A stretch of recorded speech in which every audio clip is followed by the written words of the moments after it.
I think one of the main things for transparent pricing is customers are very aware today of bait and switch type tactics, and quite frankly, some of the aftermarket competitors do that. It's a low price to get them in, and then it's upsell, upsell, upsell. But I think having realistic pricing that's presented transparently up front earns the customer's trust over time. I agree. I mean, I actually go further with that. So even if you have a price you're not proud of, still put it out there. So if your price is whatever it is, have it out there so that somebody knows what the price is before they're coming in. And if you have some sort of specials on that, you certainly can, but it's really important not to, if you're hiding your price, you're thinking, what else are you hiding? What are the other fees that they're going to be?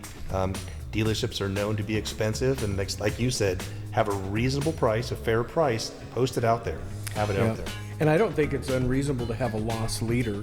Customers know what a loss leader is. We're going to give something at a really good discount to get you to give us a try, but you can't just turn that immediately into, oh well, we said it was $19.95, but it's really $49.95. Right. And I think we have to. I mean, my policy was always give them the full price. Maybe it's plus tax, that might be the only variable, but if you know an oil change is going to be, if you're going to tell them it's $24.95, it's $24.95 plus tax. So you're not going to add a bunch of other fees to that and the tax, and then they walk out of here with a $50 oil change. So I think having all of the fees included in the price that you advertise for them is somewhat important. I think also with transparent pricing, it's have you educated your advisors on how to sell the value of the price that you've set? Because, like to your point, people perceive dealers being more expensive. Well, does the customer know why we've priced it this way? I mean, the technician training, you have the parts, everything's available. Factory all those parts, different things. lifetime warranties.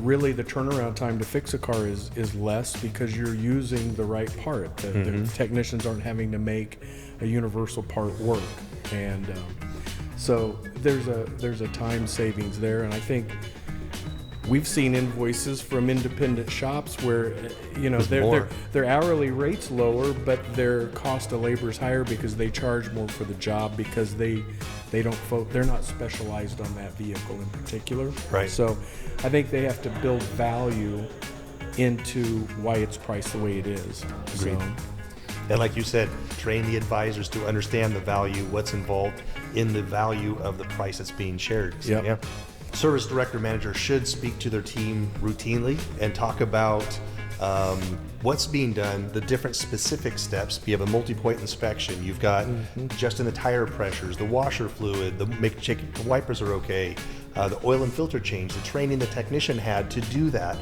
The warranty on the parts provided, the quality of the parts being provided, the quality of the oil. It's not some off-brand oil. It's all what the manufacturer deems as necessary to maintain the vehicle. The dealership is doing all those items in one bucket to make sure that the customer has a great experience and a great outcome.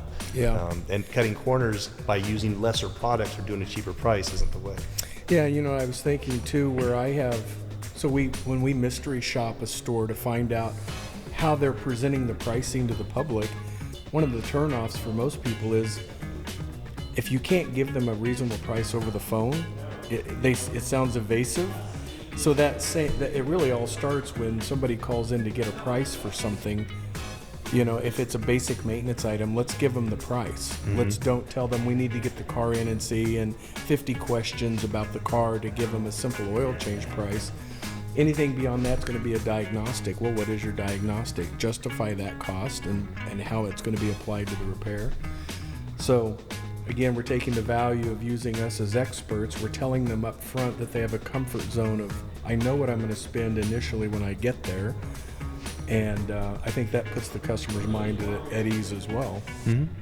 So as an example, let's say customer comes in because the car's overheating, and so the advisor's checking the person in, looking the vehicle over, and the advisor might see some signs that it's more involved than a radiator cap or a hose or something like that. So the advisor would probably say, we have this much as a diagnostic fee. Once the technician uses that time up, we might need additional time to go in deeper, or once that item is identified and we start removing different items, the estimate might go further as well. So it might start with, we need to look at the head gasket. There might be a head gasket issue. If we determine that's the first step, there might be multiple layers to that as well. We pull the head gasket, realize the head is warped. Now it needs work with the head itself. Or the block is cracked because it overheated that severe. A big number of repairs when in their diagnostic stage, sometimes you have to spend a fair amount of money just to get to the point to know what the true problem is. And then the customer is at risk because if they didn't know that up front, now their car is disabled and they are faced with, well, I've got to spend another X amount to get it fixed. Well, the fortunate thing is in a lot of cars today, we don't run into that as much. No, I mean, yeah, you're probably right on that. I don't feel that something happens more often recently. It was certainly an issue back in time, and at that point you try to find other options. You let them know, we're going to pull the head. We might see this and expect this in that situation, but then you can also have other options as far as maybe a used block. You know, if we're talking engine or transmission, some more big dollar items, but what options? Because it's not always just A and B. Sometimes it's A, C, and F to try to piece things together to get them what they're looking for. Well, another advantage for coming to the dealer is we specialize on that particular vehicle. So oftentimes we can pretty much gauge it's 90% chance it's going to turn in this, be prepared. 80% of the chance it might not be. Whereas a shop that generalizes, they work on everything, they're not quite as familiar with each brand. So when we're trying to build value on our pricing, part of that is that expertise and specialization that comes into play. So dealer prices, for the most part, are less expensive than most independents, but the perception is always the independents are less expensive, and so people will go that way. I think the more transparent a dealer can be, and going to it, the more honest a dealer can be. If the dealer's making a recommendation that the customer might know that, no, I just put the brakes on 3 months ago, it can't be at this level, or there's no oil leak that I've seen or found. And sometimes the videos or the MPI, the video MPI the technician has will help build that trust. But you've got to, you can't try to add on with different things that don't have value. The perception is always going to be there that the aftermarket is cheaper. And I've watched a million YouTube videos and they all focus on the same thing. It's the price of the part. That's where the independents can theoretically beat us in price. But again, you're sacrificing the reliability, the warranty, the labor warranty. Right. So they may warranty the part, but not the labor, whereas we're going to do both. It's parts and labor warranty if you use the OEM part. And I think we do coach our clients when they're working with customers we're bringing them is be conscious of the fact that we're bumper to bumper service for that vehicle, whereas most repair shops they specialize in certain things and they're only going to sell what they do. So sometimes we have to be conscious not to oversell the customer on everything that they need, but what's of real value and benefit for that repair or their circumstances at that time.